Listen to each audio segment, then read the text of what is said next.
और अफगानिस्तान से इस वक्त बड़ी खबर, जहां काबुल एयरपोर्ट पर धमाका हुआ है। 2 धमाकों की खबर है, मुतादिद अफराद जख्मी हुए हैं। धमाके के बाद एयरपोर्ट पर अफरा तफरी का माहौल है। धमाकों में मुतादिद अफराद हलाक हुए हैं। अब तक जो खबर आई है, तालिबान तर्जुमान ज़बीउल्लाह मुजाहिद ने बाकायदा ट्वीट किया इन धमाकों को लेकर। उन्होंने बताया कि 52 अफराद इन धमाकों में जख्मी हुए हैं। दूसरा धमाका एयरपोर्ट के करीब होटल पर हुआ है। एयरपोर्ट और आसपास के इलाकों में अफरा तफरी का माहौल है। महलूकीन में कई बच्चे भी शामिल हैं। जी हां, 2 धमाके एक के बाद एक 2 धमाके काबुल एयरपोर्ट के पास हुए हैं। काबुल एयरपोर्ट के करीब 2 धमाकों की खबर है। अब से कुछ देर पहले धमाके हुए हैं। धमाकों में मुतादिद अफराद के हलाक होने की खबर है।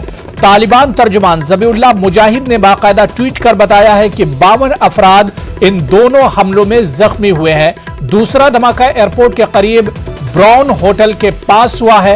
एयरपोर्ट और इसके आसपास के इलाकों में अफरा तफरी का माहौल है। तो काबुल धमाकों से आज गूंज उठा। एक के बाद एक 2 धमाके हुए हैं। पहला धमाका 7:30 बजे के करीब हुआ और दूसरा धमाका उसके बाद हुआ है। इन धमाकों में मुतादिद अफराद जख्मी हुए हैं और इसके अलावा 50 से ज्यादा अफराद के जख्मी होने की भी खबर आ रही है। हमले के पीछे IS का हाथ हो सकता है। तालिबान ने इसका शुबा जाहिर किया है। इन धमाकों में तालिबान का कोई हाथ नहीं है। तालिबान ने बाकायदा प्रेस कॉन्फ्रेंस की है। तालिबान के तर्जुमान ज़बीउल्लाह मुजाहिद के हवाले से यह बयान सामने आया है, जिसमें उन्होंने कहा है कि इन हमलों में 52 अफराद 52 लोग इसमें जख्मी हुए हैं। और इस बीच खबर यह भी आ रही है कि धमाके में अमरीकी शहरी भी मारे गए हैं। बाकायदा पेंटागन ने भी तशवीश जाहिर की है।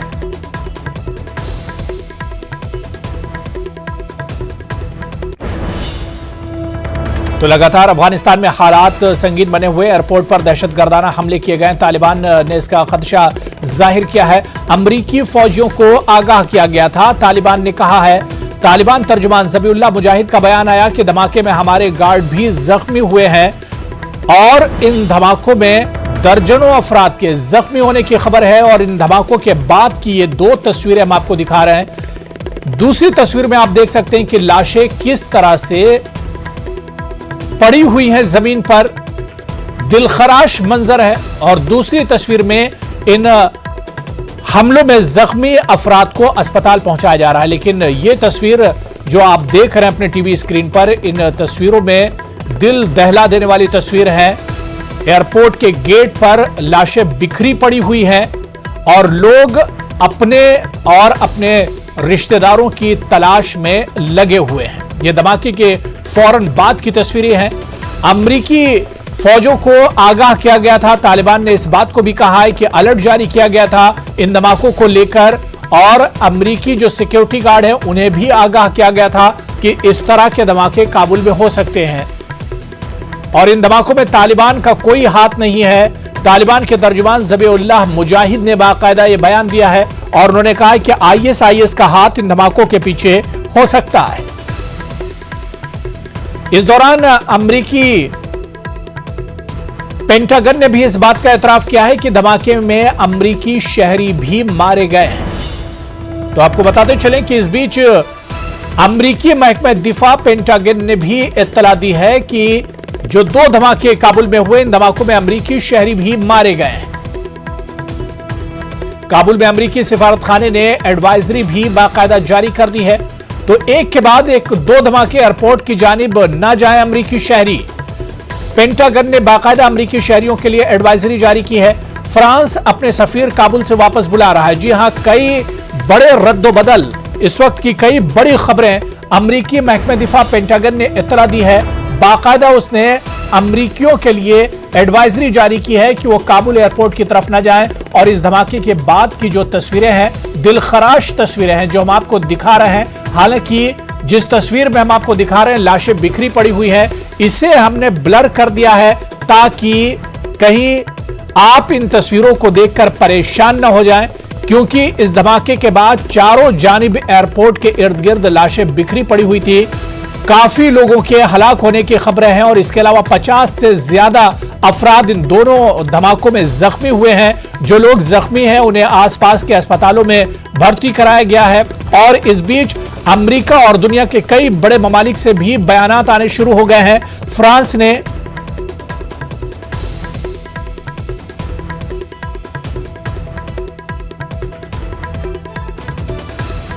और इस बीच अफगानिस्तान के हालात बद से बदतर होते जा रहे हैं। अफगानिस्तान के हालात पर बातचीत करने के लिए मेरे साथ news 18 consulting editor Aditya Raj Kaul जी मेरे साथ जुड़ गए हैं। आदित्य राज कौल जी, आपका बहुत इस्तकबाल है न्यूज़ 18 उर्दू में। आदित्य जी, हम देख रहे हैं कि दिन ब दिन अफगानिस्तान के हालात बद से बदतर होते जा रहे हैं और आज जिस तरह से काबुल में 2 धमाके हुए हैं, ये किस तरह से लग रहा है कि वहां पर कोई सिक्योरिटी का इंतजाम नहीं है, कोई अफगानिस्तान को देखने वाला नहीं है, जिस तरह के हालात अब अफगानिस्तान के बनते जा रहे हैं। जी अबू, बिल्कुल अभी दहशत का माहौल है काबुल एयरपोर्ट के बाहर, और ये नहीं कि मालूम नहीं था।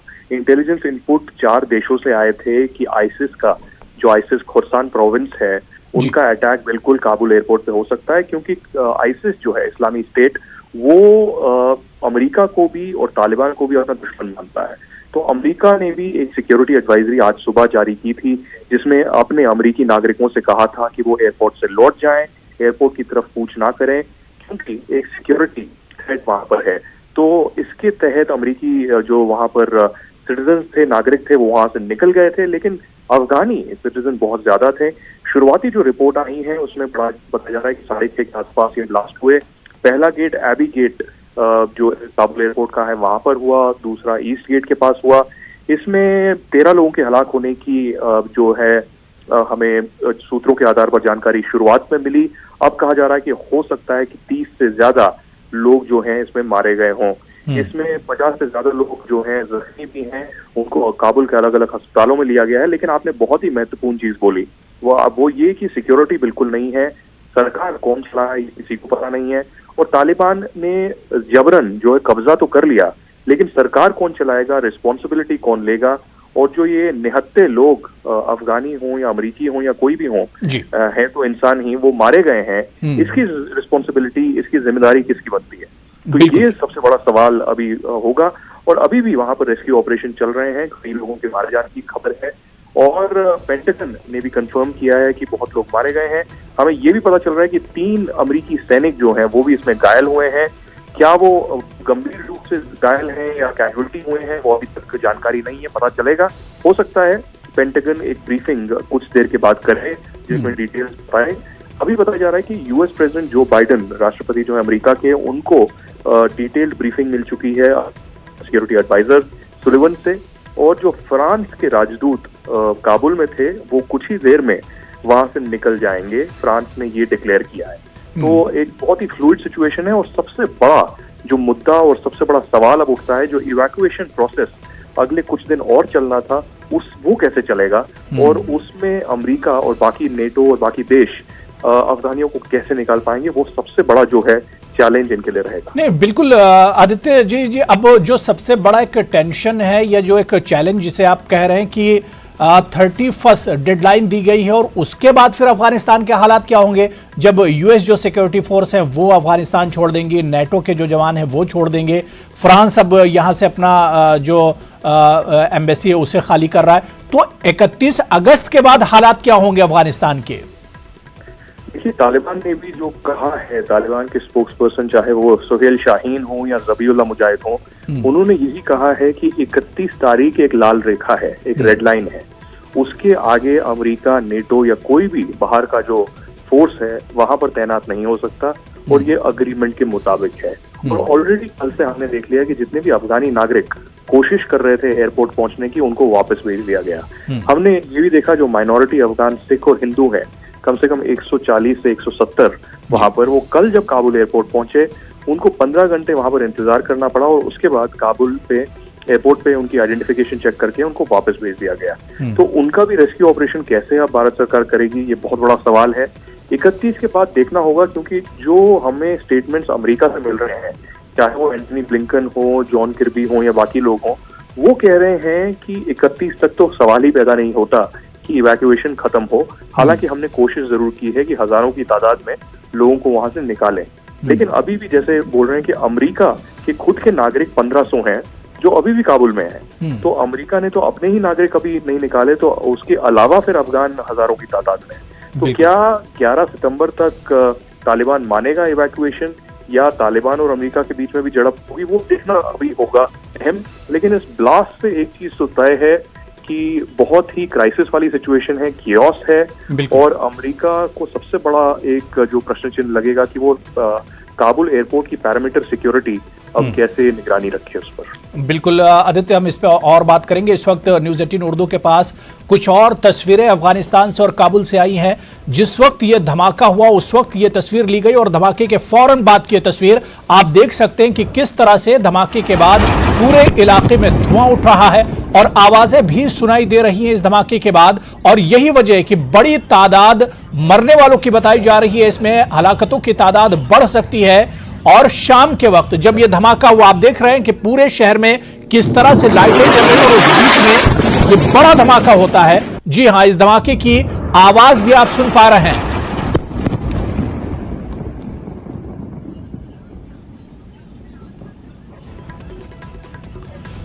तो आप टीवी स्क्रीन पर देख रहे हैं कि कितना जोरदार यह धमाका था, जिससे आसपास के इलाके भी एक तरह से हिल कर रह गए।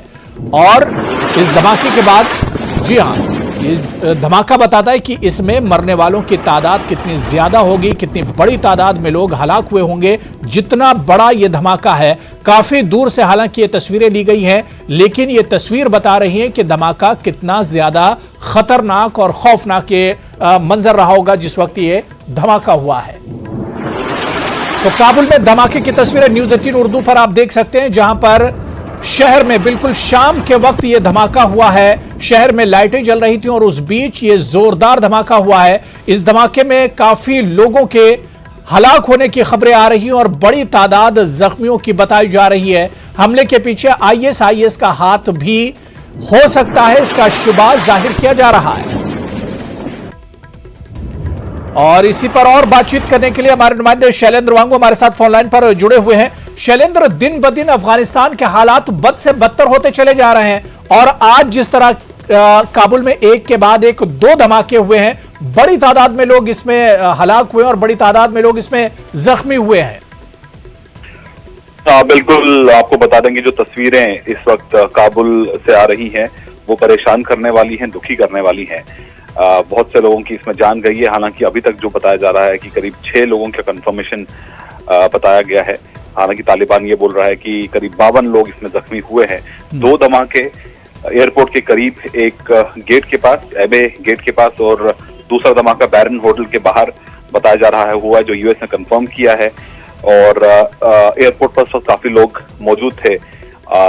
कई लोगों को इस वक्त एडमिट किया गया है नजदीक के इमरजेंसी हॉस्पिटल्स में, और वहां पर उनको इलाज मुहैया कराया जा रहा है। लेकिन इसमें यूएस फोर्स के भी करीब 5 जवान बताया जा रहा है कि जख्मी हुए हैं और उसमें से एक की हालत बहुत गंभीर है। हालांकि इसमें जो सेक्रेटरी पेंटागन के हैं, उन्होंने कहा है कि इसमें कई लोगों जो हैं यूएस के सिविलियंस भी, उन पर भी इसमें उनका भी भारी नुकसान इसमें हुआ है।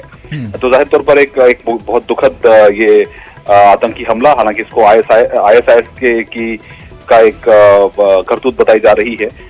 अभी तक इसकी जिम्मेदारी तो नहीं ली गई है, लेकिन लगातार पिछले कुछ दिनों से अमेरिकी राष्ट्रपति बाइडेन ये कहते आ रहे हैं कि आईएसआईएस खुरासान, जो अफगानिस्तान बेस्ड आईएसआईएस है, वो इस तरह के हमलों को अंजाम दे सकता है। और 20 अगस्त को बाइडेन ने कहा था कि जिस तरह से जेल्स खाली कराई गई अफगानिस्तान में, बहुत सी जेलें खाली कराई गई, प्रिजन को बिल्कुल खाली करा दिया गया था, तो माना जा रहा है कि उस वक्त आईएसआईएस के लड़ाके जो आतंकी हैं वो भी उस वक्त जेलों से बाहर आ गए थे और वो तालिबान के बहुत बड़े विरोधी हैं। तो ऐसे में उस जगह पर आतंकी हमले को अंजाम देना, जहां पर सिविलियंस इकट्ठा थे पिछले करीब 12 दिनों से और वो देश छोड़ने की कोशिश कर रहे थे, उस जगह पर आतंकी हमले को अंजाम देकर वो क्या मैसेज देना चाहते हैं, तो साफ है कि आज भी आईएसआईएस का वजूद अफगानिस्तान में है।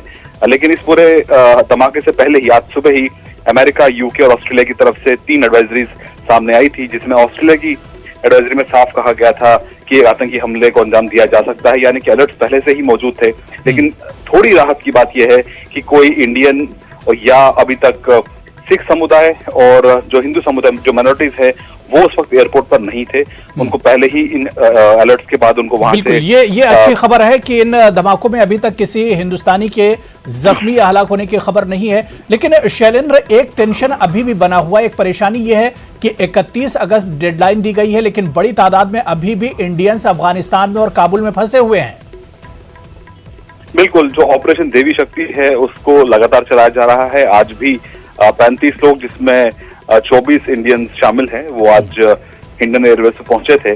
और आज जो ब्रीफिंग हुई है पार्लियामेंट में विदेश मंत्री और विदेश सेक्रेटरी यानी फॉरेन सेक्रेटरी की तरफ से उन तमाम अपोजिशन पार्टीज के लीडर्स को, उसमें ये कहा गया है विदेश मंत्री की तरफ से कि लगभग सभी भारतीयों को वापस लाया जा चुका, लेकिन अभी भी कुछ भारतीय वहां पर हैं जिनको वापस लाने की कोशिश लगातार चल रही है। और वहीं आने वाले दिनों में जो माइनॉरिटीज हैं उनको भी भारत लाने के लिए कदम उठाए जा रहे हैं। लेकिन अब बड़ा सवाल ये होता है कि इस धमाके के बाद आगे की रणनीति क्या होगी, आगे की हिकमत अमली क्या होगी, क्योंकि इस धमाके ने बहुत कुछ बदल कर रख दिया है। और ट्रैजिक तो ये अफगानिस्तान के लिए है ही, उन लोगों के लिए जो देश छोड़ना चाहते थे तालिबान के डर से, उन्हीं पर हमला होता है। तो इसकी जिम्मेदारी भी तालिबान पर ही है। अपने अगर वो सरकार बनाते हैं वहां पर वो इस बात का जिम्मा लेते हैं कि हम सरकार चलाएंगे, जिसका उनके पास एक्सपीरियंस नहीं है। तो ऐसे में उन तमाम लोगों की जान जाना, इसकी पूरी जिम्मेदारी तालिबान पर ही है। हालांकि तालिबान के स्पोक्स पर्सन ने यह कहा है कि 52 लोगों की 52 लोगों की इसमें जान अब तक गई है। और हॉस्पिटल्स की तरफ से जो इन्फॉर्मेशन आ रही है कि 6 लोग, माफ कीजिए, 52 लोगों की जख्मी हुए हैं, 6 लोगों की जान गई है। और इस पूरे मामले पर फिलहाल अमेरिकी सरकार नजर बनाए हुए, माना जा रहा है कि पेंटागन इस पर जल्द ही एक ब्रीफिंग भी कर सकता है। और आने वाले दिनों में ऑपरेशन कैसे चला जाएगा इवैक्यूएशन का, उसी क्योंकि इकलौता एयरपोर्ट है काबुल में, हामिद करज़ई एयरपोर्ट, वहां से कैसे इवैक्यूएशन कराया जाएगा, इस पे भी अब सवाल खड़ा हो गया है। बिल्कुल, लेकिन शैलेंद्र आंगू, जिस तरह से हम देख पा रहे हैं कि अब फ्रांस ने भी अपने एम्बेसडर को वापस बुला लिया है और इसके अलावा 31 तारीख तक जो फॉरेन सिक्योरिटी फोर्सेस हैं वो भी वापस जाएंगे। उसके बाद तो अफगानिस्तान के हालात और ज्यादा एक तरह से खराब हो जाएंगे, क्योंकि अब एक मौका ISIS को भी मिल गया है। वहां पर जो इस तरह की फोर्सेज हैं उन्हें एक मौका मिल जाएगा अफगानिस्तान में इस तरह की हरकतें करने का। देखिए, इस तरह के खदशात पहले से जताए जा रहे हैं और हिंदुस्तान की तरफ से भी कल ही UNHRC में जो ब्रीफिंग हुई थी, जो चर्चा हुई थी अफगानिस्तान को लेकर, और भारत ने इस को एड्रेस करते हुए कहा था कि अफगानिस्तान की जमीन का इस्तेमाल आतंकवादी गतिविधियों के लिए ना हो, उन पड़ोसी मुल्कों पर हमले के लिए उसका इस्तेमाल ना हो। और इसमें हालांकि जैश और लश्कर जैसे आतंकी संगठनों का नाम लिया गया था, लेकिन ISIS को लेकर लगातार ये कहा जाता रहा है। 3 बार ऐसे पिछले कुछ दिनों में 3 बार ऐसे स्टेटमेंट्स प्रेसिडेंट बाइडेन की तरफ से आए और वो कहते रहे हैं कि तालिबान का विरोधी है इस्लामिक स्टेट और वो इस तरह के हमलों को अंजाम दे सकता है। तो ऐसे में आज सुबह ही जो अलर्ट सामने आए थे उससे साफ लग रहा था कि इस तरह की तैयारी कर ली गई है ISIS की तरफ से। और इसका सीधा जो लिंक बता रहे हैं जेल ब्रेक से, कि जो पिछले दिनों में जेल खाली कराई गई थी और ISIS की जो आतंकी हैं वो उन जेल में कैद थे, उनकी रिहाई के बाद ही वो इस हमले को अंजाम दे पाए। तो इसकी पूरी जिम्मेदारी, पूरी की पूरी जिम्मेदारी तालिबान, मौजूदा तालिबान पर, जिनको सिर्फ बम और बंदूक के दम पर कब्जा करना आता है, लेकिन सरकार कैसे चलानी है, लोगों की हिफाजत कैसे करनी है, लोगों की जानों की हिफाजत कैसे करनी है, ये तालिबान को नहीं आता। बिल्कुल, आदित्य राजकौल जी भी मेरे साथ जुड़े हुए हैं। आदित्य राजकौल जी, क्या अफगानिस्तान में इसी तरह के हालात रहेंगे? क्योंकि तालिबान के आने के बाद सिर्फ काबुल एयरपोर्ट पर ही आप देख लीजिए कि सैकड़ों लोग अभी तक मारे जा चुके हैं, काफी लोग जख्मी हुए हैं। अफगानिस्तान के हालात सुधरेंगे कैसे? क्या तालिबान इस तरह के हालात पर कंट्रोल कर पाएंगे, या फिर जो सुपर पावर हैं, चाहे अमेरिका की बात करें, रशिया की बात करें या चाइना की, इस तरह की जो ताकतें हैं वो मिलकर अफगानिस्तान में हालात बेहतर करेंगे? हालात बेहतर कैसे होंगे अफगानिस्तान में?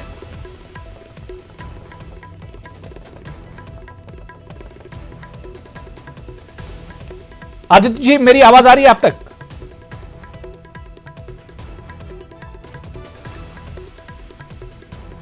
शैलेंद्र, शायद आदित्य जी तक मेरी आवाज नहीं जा रही है। शैलेंद्र, मुझे आप सुन पा रहे हैं? जी शैलेंद्र, बड़ा सवाल ये उठ रहा है जो आप कह रहे थे कि अब हालात यहां पर सुधरेंगे कैसे? क्या तालिबान आने वाले कुछ दिनों में जिस तरह के हालात हैं, धमाके, फायरिंग, झड़प, इस पर कंट्रोल कर लेंगे, या फिर अमेरिका और रशिया और चाइना जैसे ताकतों को इसमें इंटरफेयर करना पड़ेगा? हालात कैसे सुधरेंगे अफगानिस्तान में? देखिए, जो आज हुआ है ये इसका खदशा बहुत पहले से लगाया जा रहा था। खुद अमेरिकी राष्ट्रपति ये बात कह रहे थे। लेकिन अमेरिका के अफगानिस्तान छोड़ने के बाद अब अफगानिस्तान के लोगों का क्या होगा, वहाँ की आवाम की सुरक्षा कौन करेगा, बिल्कुल ये एक बड़ा सवाल है। हालांकि इसके बाद हम देख रहे हैं कि रूस के राष्ट्रपति ने भी प्रधानमंत्री मोदी से अब से कल ही उनसे 45 मिनट तक बात की थी और इसमें तफसील में बात हुई थी और आने वाले वक्त में कैसे टेररिज्म और ड्रग मेनेस जो है अफगानिस्तान से जो उपजता है उस पर कैसे रोकथाम होगी, इसको लेकर एक बायलैटरल कम्युनिकेशन चैनल भी खोला जाएगा भारत और रूस के बीच में। लेकिन अब सवाल ये होता है कि अफगानिस्तान में सिक्योरिटी का क्या होगा। लगातार ये कहा जा रहा है तमाम मुल्कों की तरफ से कि अफगानिस्तान जो है वो आतंकवाद का गढ़ ना बने। पाकिस्तान की तरफ से भी लगातार हम देख रहे हैं कि पाकिस्तान का क्या रोल रहा है अफगानिस्तान में तालिबान के कब्जे के पीछे। तो ऐसे में जैश, लश्कर, ISIS जैसे आतंकी संगठन अफगानिस्तान को किस तरह से इस्तेमाल करते हैं, ये पूरी दुनिया के लिए अब एक कंसर्न बन चुका है। हालांकि अब सब बड़ा सवाल ये होता है कि जब इस तरह के हालात हों तो ऐसे में UN सिक्योरिटी काउंसिल का क्या रोल रहता है, क्योंकि अब तक हम देख पाए हैं कि तालिबान के कब्जे के बाद भी UNSC में सिवाय डिबेट के कुछ नहीं हुआ, कोई एक्शन हमको देखने को नहीं मिला। UN की तरफ से सिर्फ कंडेम किया गया और तालिबान से कहा गया कि वो इस तरह की किलिंग्स ना करे और रिकॉग्निशन नहीं मिलेगा। लेकिन सवाल रिकॉग्निशन का नहीं है, सवाल ये है कि आतंकवाद को इस तरह से अगर एक बेस मिल जाता है, एक मुल्क मिल जाता है जहां पर इस तरह की गतिविधियों को आराम से वो अंजाम दे सके, तो जाहिर तौर पर ये न सिर्फ अफगानिस्तान के लिए, न सिर्फ भारत के लिए, रीजन के लिए, बल्कि पूरे दुनिया के लिए बहुत चिंता की बात है। और हम देख चुके हैं 9/11, अब से कुछ ही दिनों बाद 9/11 की एक और बरसी होने वाली है। तो जाहिर तौर पर जहां आतंकवाद की लड़ाई शुरू अमेरिका ने की थी, लेकिन बीच में ही छोड़कर जब अमेरिका जा रहा है तो ऐसे में ये लड़ाई कौन लड़ेगा, ये सबसे बड़ा सवाल है। और इस पूरे सिनेरियो में यूनाइटेड नेशन सिक्योरिटी काउंसिल का क्या रोल है, ये अपने आप में एक बड़ा सवाल है कि क्या इसी तरह से लोगों की जानें जाती रहेंगी, क्या तालिबान यूं ही मनमर्जी करते अफगानिस्तान के लोगों को देश छोड़ने से रोकता रहेगा, ये तमाम सवाल है। हालांकि इसमें अब अमेरिका तो अपने हाथ पीछे खींच चुका है और वो कह चुका है कि हमारा काम नेशन बिल्डिंग का नहीं है, हमारा काम सिर्फ काउंटर टेररिज्म का है। लेकिन जब काउंटर टेररिज्म के आड़ में इस तरह अब वहां पर आतंकी हमले हो रहे हैं और मासूम लोगों की वहां पे जाने जा रही हैं, तो इसकी जिम्मेदारी कौन लेगा? नहीं, बिल्कुल जाहिर सी बात है कि अफगानिस्तान में अगर इस तरह के हालात बिगड़ेंगे और इस तरह के हालात अगर दिन ब दिन बद से बदतर हालात होते जा रहे हैं तो इसके लिए जिम्मेदार कौन होगा, क्या तालिबान इसे कंट्रोल कर पाएंगे आने वाले दिनों में, ये बहुत अहम हो जाता है। या फिर अमेरिका का भी यहाँ से किरदार क्या होगा अफगानिस्तान में, ये देखना बहुत अहम होगा। शैलेंद्र, बहुत बहुत शुक्रिया हमारे साथ जुड़ने के लिए और इस खबर पर बातचीत करने के लिए। तो अफगानिस्तान से बड़ी खबर शाम होते होते आई, जहां पर काबुल में एक के बाद एक 2 धमाके हुए और इन 2 धमाकों में कई अफराद के हलाक होने की खबर है और कई अफराद के जख्मी होने की खबर आई है। हालांकि तालिबान के सोर्सेस से, तालिबान तर्जुमान ज़बीउल्लाह मुजाहिद ने जो खबर दी है, उन्होंने बताया कि 52 अफराद इन दोनों धमाकों में जख्मी हुए हैं। हालांकि मरने वालों की तादाद नहीं बताई गई, लेकिन जो तस्वीरें हैं वो ये बताने के लिए काफी हैं कि बड़ी तादाद में लोग इन दोनों धमाकों में हलाक हुए हैं। अब सवाल ये उठ रहा है कि अफगानिस्तान के जो ये हालात हैं इससे कंट्रोल कैसे किया जाएगा। जो लोग अफगानिस्तान छोड़ना चाह रहे हैं वो आखिर अफगानिस्तान छोड़कर कहां जाएंगे, और काफी हिंदुस्तानी भी अफगानिस्तान में फंसे हुए हैं, उन्हें वापस कब लाया जाएगा, क्योंकि अब दिन ब दिन हालात बद से बदतर होते जा रहे हैं। क्या आगे चलकर तालिबान अफगानिस्तान के हालात को कंट्रोल कर पाएंगे, क्योंकि 31 अगस्त की तारीख भी अब नजदीक है। 31 अगस्त जो डेडलाइन दी गई है गैर मुल्की अफवाज के इनखला की, क्या उसके बाद अफगानिस्तान के हालात और ज्यादा खराब होंगे, ये भी एक बहुत बड़ा अहम सवाल है। और इसके अलावा सवाल यह भी उठ रहा है कि अफगानिस्तान के जो हालात हैं जो दिन ब दिन बिगड़ते जा रहे हैं, क्या ये पटरी पर लौट कर आएंगे, क्या हालात कंट्रोल में आएंगे, तालिबान क्या इन्हें कंट्रोल कर पाएंगे, या दुनिया की जो बड़ी ताकतें हैं क्या उन्हें एक बार फिर से अफगानिस्तान के हालात पर मुदाखलत करना पड़ेगा। यह देखना बहुत अहम होगा कि किस तरह से अफगानिस्तान के हालात पटरी पर लौट के आते हैं। तो लगातार अफगानिस्तान और काबुल के हालात पर हमारी नजर न्यूज़ 18 उर्दू की नजर बनी रहेगी। फिलहाल इस बुलेटिन में इतना ही। आदाब।